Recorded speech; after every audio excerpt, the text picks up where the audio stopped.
The three things he's thinking during no contact. Hi guys, I'm Mike Goldstein of EasyDatingCoach.com. So excited to be with you. The three things he's thinking during no contact. So let's paint the picture. You're in a long-term relationship. It's exclusive, and you and your guy decide to take a break. Perhaps he says, you know what, and I'm sure you've noticed this as well, something's going wrong in your relationship. It's not quite as happy as it usually is, and maybe you've just been having a bunch of fights, and it's not that copacetic relationship you always kind of had in mind. So let's say he comes out and says, I want to take a little break. I need some time to think about this. And you, being the amazing woman that you are, and quite frankly, being the confident, independent woman that you are, says, yes, take all the time you need, because I want to be with a man that chooses me and wants me and cherishes me and respects me and all these qualities that you possess. So you go on your break and you're leaving him alone and you're like, I wonder what the heck he's thinking about. That's what this video is about today. All right, so number one is the first thing he's thinking about is, are you life partner material? Because if you're going to do this whole relationship thing, right, at some point it gets to the that crossroad where it's like, is this life partnership or is this just fun? And right now it's not feeling so fun. So is this going to be that serious route where I can spend my life with this person? Do we need to get this back on track?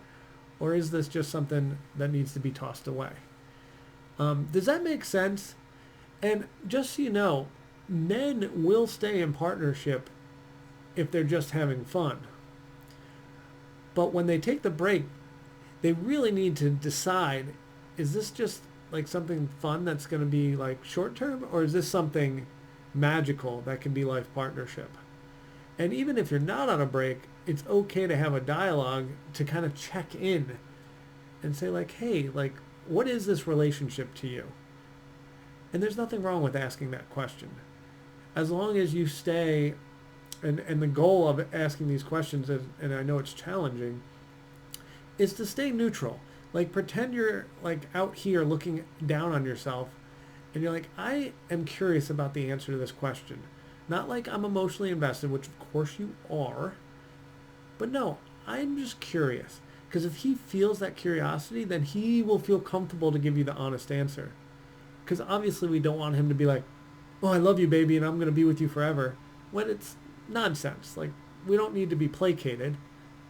And a man's not going to placate you if you come at him with the level of respect he deserves as well, which is just curiosity and not, like attacking him, putting him on the defensive, where he is going to give you that reactionary response that, he's seen on TV too often, of how men respond to women to get them to be quiet, if you will.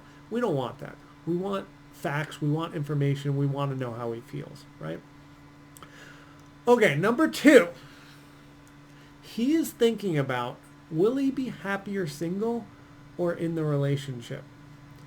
So that's kind of when he starts to think like, is this good? So most men that have decided to be in a relationship have made up their mind, right? That they're like, I want to be in a relationship. The next step is, do I want to be in a relationship with the person I'm currently in? Like, is this it? I remember, I was engaged, and my fiance at the time was super gracious, and a bunch of my friends were going to San Francisco to visit a friend, one of our best friends, and I originally wasn't going to go, but last minute she says, I know we're having some problems. I know, you're really thinking about, if we're actually going to get married and spend our lives together. Why don't you go to San Francisco? And normally when I would be away from her on vacation, in the past, like, I was like, man, I wish she was here. She would love this. Like, I want her to see this. And like, on that trip, I didn't admit it to myself then, but now looking back on it, I'm like, I didn't want her to be doing the things I was doing. I was perfectly happy doing them with my friends. And I think I was having more fun actually with my friends than with her, which a year or so ago, that wouldn't have been the case. So I started thinking, like, would I be happier single, where my friends are not, necessarily controlling me, or they're just happy to be in my presence. And so maybe the relationship took a wrong turn, and maybe this isn't my partner. And that's what I was thinking about on that trip. Number 3, he's thinking the perpetual problems. Are they deal breakers or are they not? So let me define a perpetual problem. A perpetual problem is that fight or that argument that keeps coming up over and over and over again. You know that problem. And he thinks about, like, do I want to deal with that forever? And then he comes up with an answer. So that's how he wants to fix, that's how he decides it. So once again, to reiterate the 3, and I'm looking at my notes.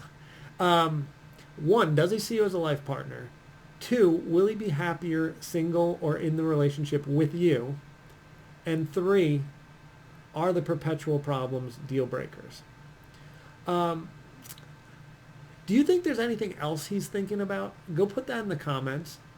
And are you surprised by this? Like, do you think that's kind of what he's thinking about? Or did you think he just turned off his brain and wasn't thinking about it? From the male perspective, I can tell you this is what we're thinking about, and we are trying to be strategic. And that's kind of how the male brain works, is like, is this what I want forever? So tell me what you think in the comments. And everyone, please come subscribe to the channel if you enjoyed this and want to see more content. I love all of you, and I will put another video there and there so you can keep watching. Thank you for watching. Bye-bye.